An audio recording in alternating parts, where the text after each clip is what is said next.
ඌව කඳුකරේ පිහිටි සුන්දර ගම්මානයක පවුල් කිහිපයක් ජීවත් වුණා.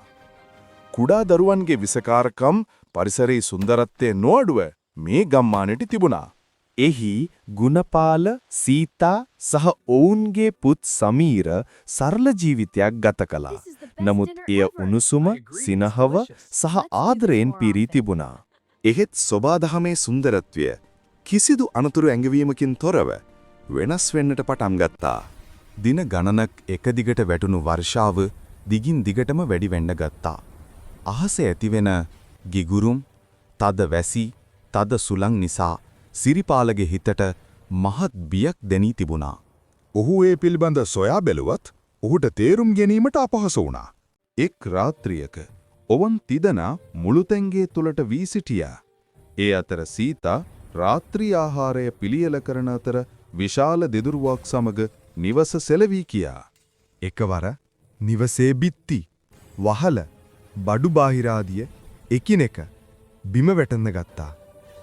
සීතා හා සිරිපාල සමීරව දෙතින් තුරුළු කරගෙන මුළුචෙන්ගේ තුල සිටියා. ඒ සමගම කන්ද සියලු ගොඩනැගිලි, ගස්, ගල් රැගෙන පල්ලම් බැස්සා. ඒ කඩා වැටෙන ගොඩනැගිලි අතර මව, පියා හා දරුවා සිර වුණා.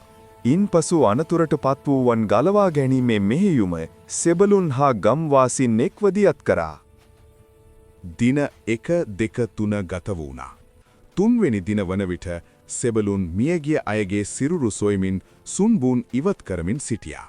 සුන්බුන් තුලින් කවුරුන් හෝ කෑ ගසන ශබ්දයක් ඇසෙන්න ගත්තා.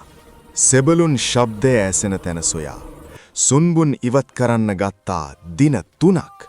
සුන්බුන් තුල සිරව සිටි දරුවා, මව හා පියා ඔවුන්ට හමු වුණා. විනාශය මැද තනි වූ පවුලක්. දින ගණනාවක් මඩ යට බිදුණු බලාපොරොත්තු මැද ඔවුන් දිවි ගලවා ගත්තා. ජීවිත සිහින එක මොහොතකින් මඩ යට වැළලී ගියා. ගලවා ගැනීමේ කණ්ඩායම් හමුදා විරුවන් මඩ සමග සතන් කළා. ජීවිතය නැවත ගෙනාවා.